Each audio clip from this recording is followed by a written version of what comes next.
크리스찬의 쉿 콰이어트 타임.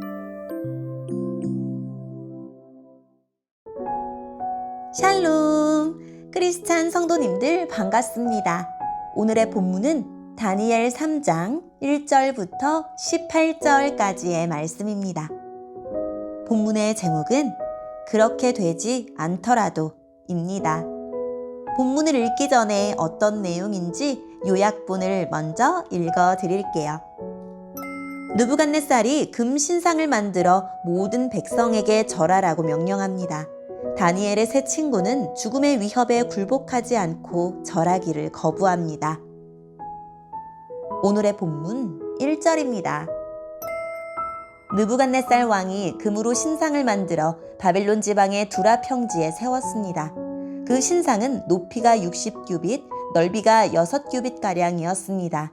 느부갓네살 왕이 사람을 보내어 지방장관, 사령관, 총독, 고문관, 재무관, 재판관과 법률가들을 포함해 지방의 모든 관리인들에게 자기가 세운 신상의 제막식에 참석하라고 했습니다. 그래서 그들 모두가 제막식에 모여 느부갓네살 왕이 세운 신상 앞에 섰습니다. 그때의 전령이 큰 소리로 외쳤습니다. 모든 나라와 민족들아, 왕의 명령을 전한다. 나팔과 피리와 수금과 사면금과 양금과 생황과 온갖 악기 소리가 나면 모두 엎드려 느부갓네살 왕이 세우신 황금 신상에 절해야 한다. 누구든지 엎드려 절하지 않는 사람이 있으면 즉시 불타는 용광로 속에 던져 넣을 것이다. 모든 백성과 나라와 민족들이 나팔과 피리와 수금과 사면금과 양금과 온갖 악기 소리가 들려오자 엎드려 느부갓네살 왕이 세운 황금 신상에 절했습니다. 그때에 어떤 갈대아 사람들이 왕에게 와서 유다 사람들을 고발했습니다. 그들이 느부갓네살 왕에게 말했습니다. 왕이시여 만수무강하소서. 왕이시여, 왕은 누구든지 나팔과 피리와 수금과 사면금과 양금과 생황과 온갖 악기 소리가 들리면 엎드려 황금 신상에 절해야 한다고 명령하셨습니다.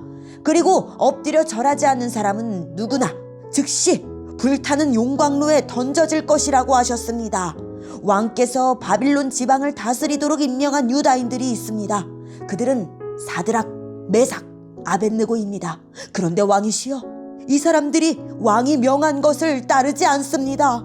그들은 왕의 신들을 섬기지 않았고 왕이 세우신 황금 신상에 절하지도 않았습니다. 그러자 느부갓네살 왕이 크게 화를 내며 사드락과 메삭과 아벳느고를 데려오라고 명령했고 그들은 왕 앞에 끌려왔습니다. 느부갓네살 왕이 물었습니다. 사드락, 메삭, 아벳느고야, 너희가 참으로 내 신들을 섬기지 않고 내가 세운 황금 신상에 절하지 않았느냐? 지금이라도 준비하고 있다가 나팔과 피리와 수금과 사면금과 양금과 생황과 온갖 악기 소리가 들려오면 엎드려 내가 세운 신상에 절하여라. 그러나 절하지 않는다면 즉시 너희를 불타는 용광로 속으로 던져 넣겠다. 어느 신이 너희를 내 손에서 구해낼 수 있겠느냐? 사드락과 메삭과 아벳느고가 왕에게 대답했습니다. 느부갓네살 왕이시여, 이 일에 대해서는 우리가 왕께 답할 필요가 없습니다.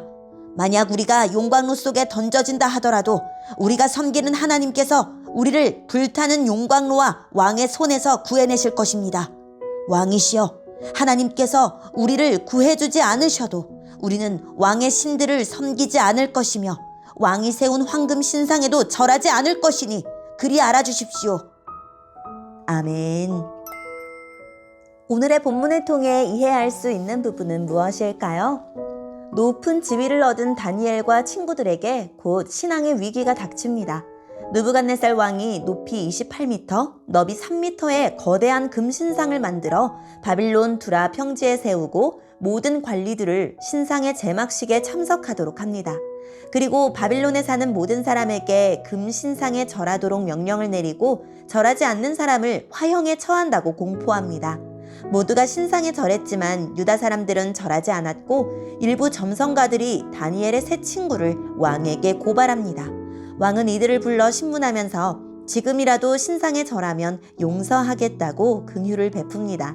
그러나 세 친구는 대답할 필요가 없다며 왕의 제안을 단번에 거부합니다.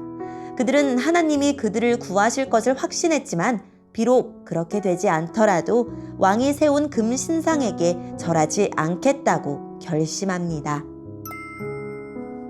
오늘의 본문을 통해 우리에게 주시는 교훈은 무엇일까요? 바빌론처럼 하나님 나라와 대척점에 서 있는 세상 나라는 하나님의 통치를 인정하지 않습니다. 어떻게든 사람들은 자기들의 질서에 복종하게 만들려고 갖은 애를 씁니다. 느부갓네살을 보십시오. 바빌론을 비롯한 모든 나라가 망한다는 하나님의 계시를 전해 들었으면서도 인정하지 않았습니다. 도리어 금신상을 만들고 그 신상에 절하라고 명령함으로 자신의 통치력을 강화하려 했습니다. 거기에 온갖 악기로 마술적인 분위기를 연출했고 절하지 않으면 풀무불에 던지겠다는 협박도 잊지 않았습니다. 세상 나라는 세상 질서를 따르도록 만들기 위해 강제력을 동원해서 개인의 양심을 꺾으려 듭니다.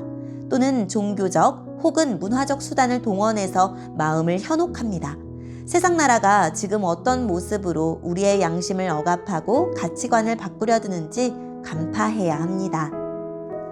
말씀대로 살려는 마음을 흔드는 회유와 협박과 조롱이 주변에 늘 있습니다. 느부갓네살은 유다 젊은이들에게 이제라도 절하면 살려주겠다며 회유했고 끝까지 거절하면 죽이겠다며 협박했고 하나님이라도 자기를 막을 수 없을 것이라며 조롱했습니다. 이런 상황에서 마음을 지키기가 쉽지 않지만 좁은 길이 생명으로 가는 길임을 잊지 맙시다. 위기의 순간에 신앙의 진가가 드러납니다. 세 친구는 죽음의 위협에도 타협하지 않으므로 참된 믿음을 보여주었습니다. 하나님이 구원하실 것이라는 확신이 있었지만 그렇게 되지 않더라도 하나님을 신뢰하겠다는 믿음이 있었습니다. 나에게 믿음의 행동이 필요할 때는 언제입니까? 그때 나의 믿음은 어떤 모습으로 드러납니까? 오늘의 본문을 통해 각자에게 주시는 성령 하나님의 음성에 귀를 기울이며 살아계신 하나님, 어떤 유혹과 강압에도 신앙을 타협하지 않게 해주세요 라고 기도하고 오늘도 말씀을 붙들고 승리하는 하루를 보냅시다. 여기까지 크리스찬의 쉿, quiet time 이었습니다.